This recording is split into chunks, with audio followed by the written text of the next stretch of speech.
Mi nombre es Lidia Cacho, soy periodista, reportera y escritora.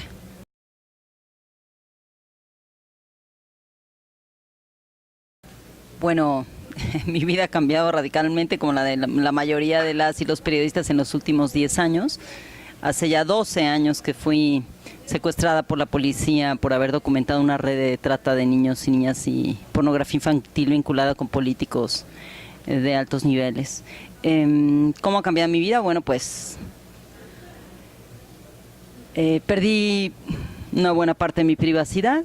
Sigo todavía recibiendo amenazas. Uno de los policías que me torturó finalmente fue detenido hace un par de años. Seguimos en el juicio con él. Es decir, no han terminado los juicios en mi caso desde hace 12 años. Entonces he tenido que aprender a persistir sin enojo, a persistir aprendiendo el lenguaje jurídico para defenderme no solamente de todas las mañas de los políticos y del sistema de justicia, sino también para defenderme, sin duda, de las propias emociones que giran a nuestro alrededor, de las y los periodistas, cuando estamos tan cansados, ¿no? Es decir, seguir trabajando, documentando las historias, dejar el miedo atrás, y crecer. Ahora, la otra cosa que ha sucedido es que he madurado mucho. He sido capaz de ser feliz en los momentos más difíciles de mi vida y he seguido adelante haciendo, bueno, ya tengo 12 libros, entonces cuando alguien me dice, leí tu libro, Los demonios del Edén, siempre pregunto, bueno, ¿y qué otro libro vas a leer mío?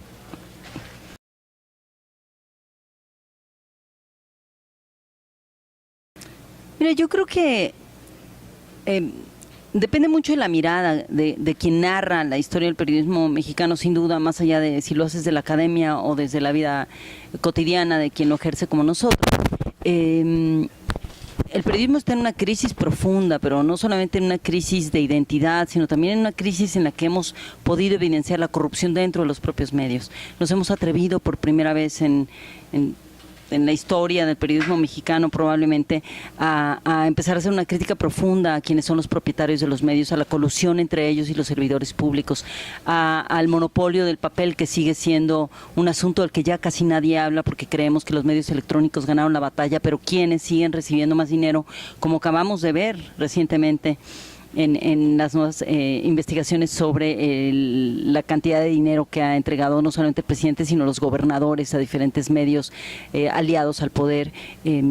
Lo que entendemos es que estos niveles de corrupción de los propietarios de los medios están también intentando destruir una nueva narrativa que hemos construido entre los hombres y las mujeres del periodismo, tanto periodistas muy jóvenes, recién salidos de las escuelas que todavía tienen ilusión de que el periodismo puede cambiar, hasta periodistas de mi generación, que yo tengo 54 años y creo que podemos cambiar, que lo hemos cambiado radicalmente. Creo que hemos roto muchos paradigmas, nos faltan muchos por romper, y que la crisis que está viviendo el periodismo en todo el mundo es una crisis que nos va a beneficiar si somos capaces de entenderla, de reflexionar profundamente sobre ella y de dejar de hablar solamente de las agresiones, que son muy importantes, pero dejar de hablar de ellas aisladamente y empezar a entender que lo que es la batalla campal que estamos dando en el mundo entero, no solamente en México, es por la libertad de expresión y por el acceso a la información. Entonces, creo que ese es el tema del momento y el que tenemos que empezar a discutir, más allá de si podemos o no, como periodistas, como gremios, como grupos de los diferentes estados de la República, unirnos con ciertos grupos de poder para que nos protejan, o si vamos a permitir que nos proteja o no la PGR, que no hace nada, o la Secretaría de Gobernación.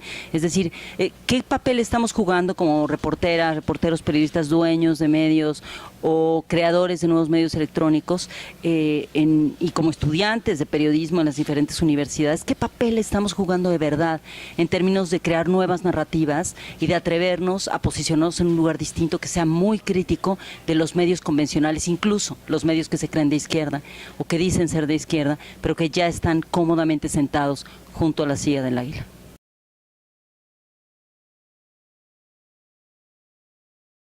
Bueno, acabo de entregar hace unas semanas apenas una nueva entrega de un libro juvenil para adultos, porque en realidad es un libro para niños, niñas y millennials. Es una historia sobre gamers, para gamers, con lenguaje gamer, y me divertí muchísimo haciéndola. La ilustración la hizo Patricio Beteo, que hizo mi libro anterior, pero antes con Sexto Piso, y en este libro exploramos desde una narrativa diferente las realidades posibles desde la mirada de los niños y las niñas, y cómo a veces es más fácil salvar al mundo como gamer que como periodista o como activista o como político. Bueno, en este momento estoy tratando de reinventar un juego con un amigo, pero me gusta divertirme un poco con todo. Mira, me gusta muchísimo, y lo tuve que aprender porque no era mi mundo, por supuesto, pero me metí en él justamente a partir del trabajo de investigación que hice con niños y niñas que están hablando de realidades alternas y que están hablando de distopías y preguntando si la utopía existe y si algunos adultos vivimos en utopía y ellos viven en distopías. Y estoy muy metida en entender cómo funcionan los juegos en que hay diferentes personas en todo el mundo jugando al mismo tiempo, y qué sucede cuando se intentan ponerse de acuerdo para salvar a un personaje, para destruir a otros, y de eso se basa mi libro, justamente en eso.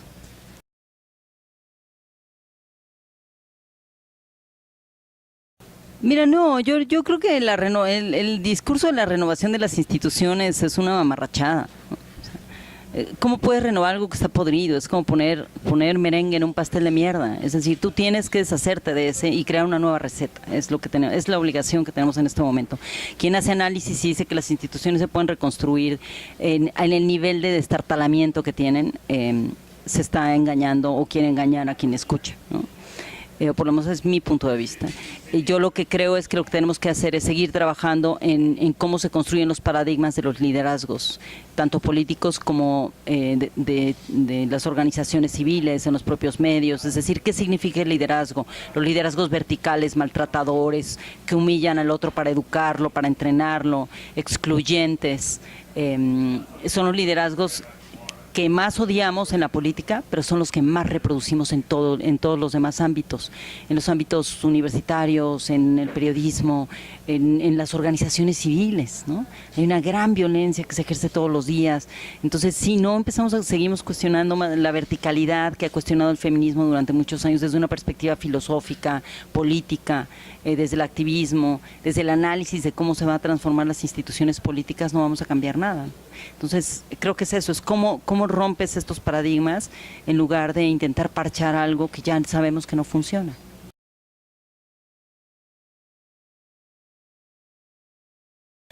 Bueno, mira, primero yo estoy bien orgullosa de mi trabajo, ¿no? Yo siento que soy una buena periodista. Mi trabajo es útil, es fascinante llegar a un lugar y, por ejemplo, ahora con los libros juveniles, llegar con los chavos de secundaria y de prepa y que discutan conmigo y que sepan que lo que estoy haciendo les llama, ¿no? Que se reflejan en esas discusiones, que son capaces de decirme yo quiero ser como tú, pero en hombre, ¿no? Por ejemplo, un chavito de 13, 14 años.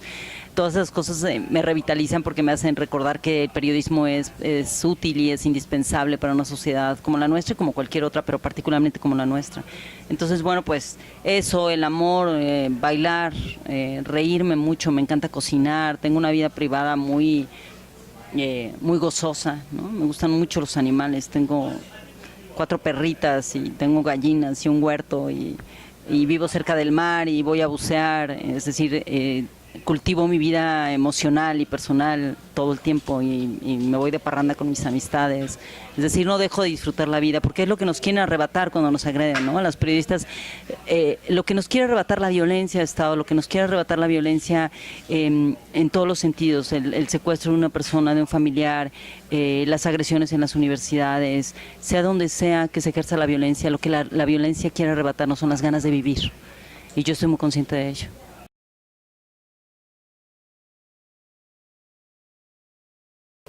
Bueno, pues yo creo que estoy como en la misma posición en la que está mucha gente de mi generación. Yo tengo 54 años, nací en el 63.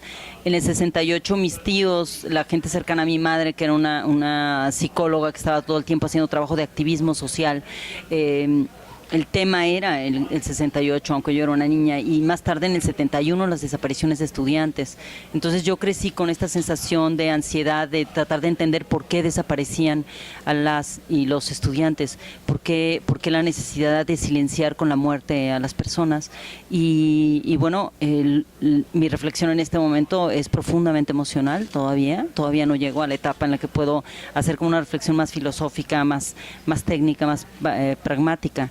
Me parece que estamos sintiendo al país de una manera muy dura, muy profunda, muy dolorosa, y que en ese sentir al país nos estamos juntando más que nunca. Yo tengo esta sensación de que hay como una solidaridad renovada en el país y un sentimiento renovado de reencuentro para poder buscar nuevas respuestas ante tanto dolor, porque si no sanamos el dolor no vamos a poder sanar ninguna otra cosa. Entonces he conocido a algunas de las madres y padres de los jóvenes de Ayotzinapa, y de niña, por supuesto, conocí a gente que me cambió la vida, de joven, como a Rosario Ibarra de Piedra, ¿no? Que fue la primera mujer que salió, una de las primeras que salió a defender, a buscar a su hijo y a hablar de las desapariciones. Y bueno, pues lo único que me deja es que no podemos quedarnos callados, tenemos que seguir adelante. Lo que sucedió ahora con Ayotzinapa, a diferencia del 68, es que ahora sí la verdad real, como le llaman los padres de los jóvenes, no la verdad histórica de la Procuraduría, salió mucho más pronto de lo que sucedió con el 68 y el 71. Todavía hay historias del 71 que no conocemos, ¿no? De las desapariciones del 74, de las del 68.